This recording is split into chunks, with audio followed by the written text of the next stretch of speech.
اللہ رب العزت قرآن میں ارشاد فرماتا ہے بڑوں کے لیے الجزاء الاحسان الا الاحسان، احسان کا بدلہ کچھ نہیں ہے سوائے احسان۔ اب بشر اپنی طاقت اور اپنی قوت کے مطابق اللہ کی راہ میں کوئی بھی عمل کرے وہ ہو گیا احسان۔ اس کی ذات پر قرآن ہے نا، قرآن میں کہہ رہا ہے اللہ الجزاء الاحسان الا الاحسان، احسان کا مطلب کچھ نہیں ہوا احسان۔ غریب نواز نے اپنا سب کچھ چھوڑ دیا، اپنا گھر، اپنا کلچر، اپنا دیش، وطن، اپنی بولی، اپنا خان پان، سب کچھ چھوڑ دیا اللہ کے دین کے لیے۔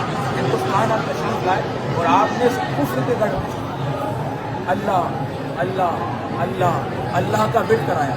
اب اس آیت کو دیکھیں الجزاء الاحسان الا الاحسان۔ اللہ نے کہا معین الدین انہیں یہاں میرا ذکر کا باقی رکھا، میرا ذکر کرایا، میں تا قیامت تک خواجہ خواجہ۔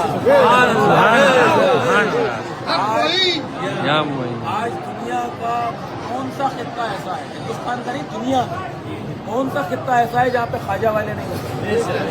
ہر جگہ خواجہ والے نہیں ہوتے۔ اور اکثر میں کہتا ہوں ایک بنیادی لینگویج میں ایک مثال ہے، یہ غریب نواز کا جو دربار ہے یہ ولی بنا ہے، یہاں سے ولی بن بن کے نکلتے ہیں جو زندگی بھر غریب نواز کی چوکھٹ پر اپنی گردنوں کو اپنے سروں کو خم کر کے خواجہ خواجہ خواجہ کرتے رہے، اللہ تعالیٰ نے انہیں کو خواجہ بنا دیا۔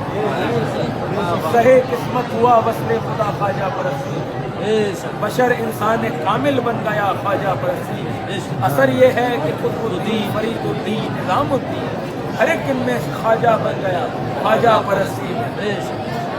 جو قطرہ تھا وہ دریا ہو گیا موج کرامت سے، جو بندہ تھا وہ مولا بن گیا خواجہ پرستی۔ یہاں دنیا کی دولت کیا بڑی دولت ہے ہم جانا، اگر مانگو تو مل جائے خدا خواجہ پرستی۔ دیا اتنا کہ کوئی دے نہیں سکتا ہے سائل کو، ملا اتنا کہ دامن بھر گیا خواجہ پرستی۔ یہ حضور سرکار غریب نواز کی چوکھٹ جو ہے یہ فیضان حسین ابن علی علیہ السلام کا سمندر ہے۔ یہاں پہ 24 گھنٹے فیضان حسین ابن علی جاری و ساری ہے، جتنا چاہیں جو چاہیں وہ لے لیں۔ اب وہ آپ کے اوپر ہے کہ آپ کے پاس میں کتنا بڑا دامن ہے، آپ کتنا سمیٹ سکتے ہیں۔ ان کے دین کی کوئی لمٹ نہیں ہے، آپ کے لینے کی حد ہے۔ یہ سرکار غریب نواز کے کرم کی بات ہے، خاص کر کے اس سال کہ آپ جتنے لوگ یہاں پر حاضر ہیں، آپ کا نیا سال غریب نواز کے عرس مبارک سے شروع ہو رہا ہے، غریب نواز کی بارگاہ کی زیارت سے شروع ہو رہا ہے۔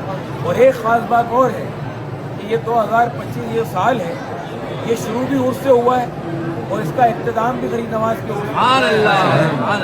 اس سال خواجہ صاحب کے عرس اس سال میں 2 مرتبہ آئے ہیں، ایک دسمبر کے آخر میں رہے اسی سال۔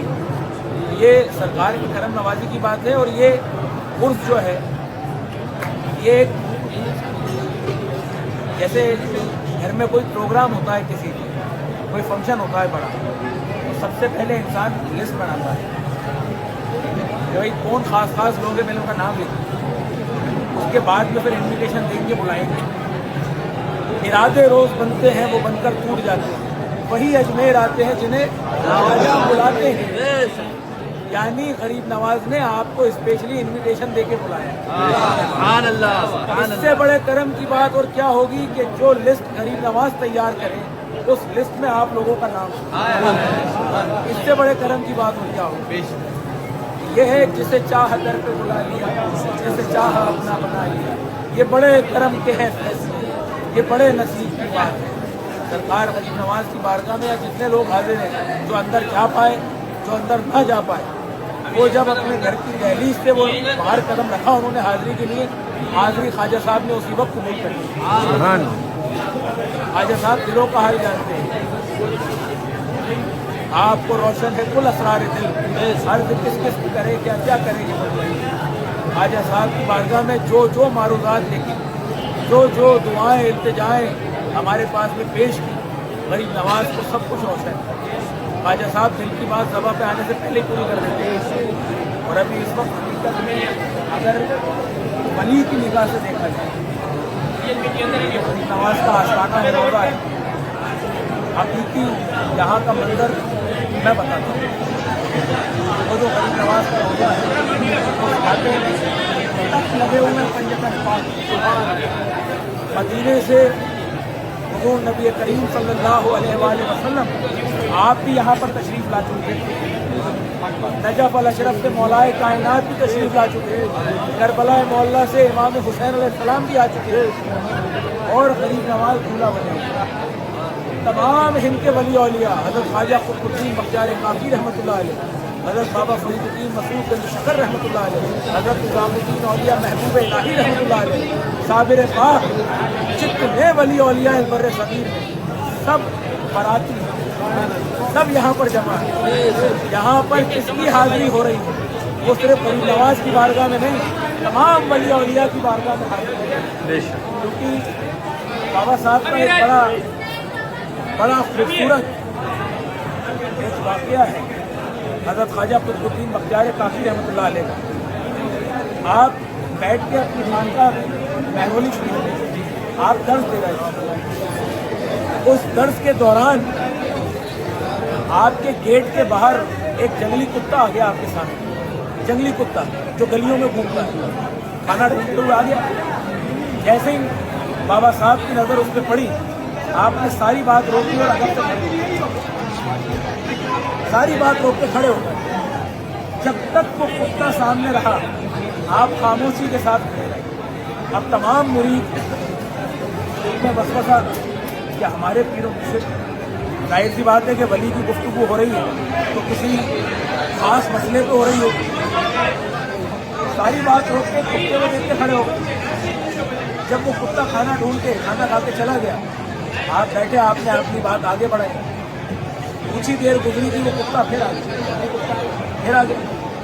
پھر بابا صاحب نے ساری بات روکی، ادب سے کھڑے ہو گئے. اب دل میں سب نے سوچا کہ ہمارے پیر و مرشد غریب نواز کو جانشین ایک کتے کو دیکھ کے کھڑے ہو رہے ہیں. بابا صاحب فرماتے ہیں کہ تم کسی گمان میں مت رہنا، میں نے اس رنگ کا کتا میرے پیر و مرشد، میرے شیخ حضرت خواجہ معین الدین حسن چشتی رحمۃ اللہ علیہ کی گلیوں میں دیکھا.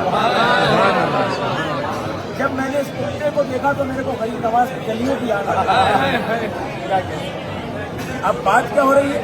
بات غریب نواز کے دربار کی نہیں ہو رہی ہے، خواجہ صاحب کی اولاد کی نہیں ہو رہی ہے، غریب نواز کے غلاموں کی نہیں ہو رہی ہے. یہاں جو کتا ہے اس کی بھی نہیں ہو رہی ہے، اس کی شباہت کا کتا دیکھ کے کون کھڑا ہو رہا ہے؟ حضرت خواجہ قطب الدین بختیار کاکی رحمۃ اللہ علیہ. آپ اپنی جگہ چھوڑ کے کھڑے ہو گئے. اب ذرا سوچیں، تمام ولی اولیاء یہاں پر حاضر ہیں، موجود ہیں. جتنے لوگ یہاں پر حاضر ہوئے سب کی نگاہیں ان لوگوں پر تھیں. اب آپ کسی بھی بارگاہ میں جائیں، چاہے ممبئی میں ہو، چاہے گجرات میں ہو، چاہے دلی میں ہو، جب آپ وہاں پہ جاؤ گے تو صاحب مزار ہوگا، وہ آپ کو دیکھے اور کہے گا اس کو دیکھ کے مجھے خواجہ صاحب کے آستانے کی یہ غلام تو میں نے وہاں دیکھا خواجہ صاحب کے آستانے. یہ سرکار کے کرم کی بات ہے.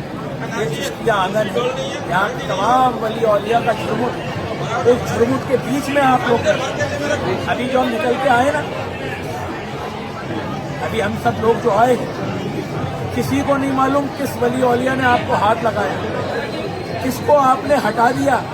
لیکن یہاں پر سب بڑے بڑے ولی اولیاء جب یہاں پر حاضر ہوئے، ان کا قول یہ رہا کہ ہم جب یہاں پر حاضر ہوئے تو ہماری ولایت کو یہاں پر باہر چھوڑ دیا. خواجہ صاحب کے آستانے کوئی بادشاہ آیا تو اپنی بادشاہت کو باہر چھوڑ کے آیا. تو یہاں پر غریب نواز کی بارگاہ میں سب لوگ کھڑے ہیں ایک ساتھ. اس میں کون سے ولی اولیاء ہیں کسی کو نہیں معلوم. تو یہاں پر اگر کوئی دھکا دے، کوئی مار دے، اس کو تبرک سمجھ کے رکھو. یہ سمجھ کے رکھو کہ خواجہ صاحب کے دربار سے ملا تبرک. جس نے یہ سمجھ کے رکھ لیا اس دھکے کو، وہ دنیا میں کوئی دھکا نہیں کھاتے. تو سرکار غریب نواز کے معاملات اللہ تعالیٰ نے اس طرح سے بنائے کہ غریب نواز کا نام سنہری حرف میں اللہ تعالیٰ نے آسمان کی ان بلندیوں میں لکھ دیا ہے جہاں پر انسانی عقل کا کوئی دخل بے نہیں، شک بے شک کوئی سمجھ نہیں سکتا ہے کہ آپ کے بادشاہ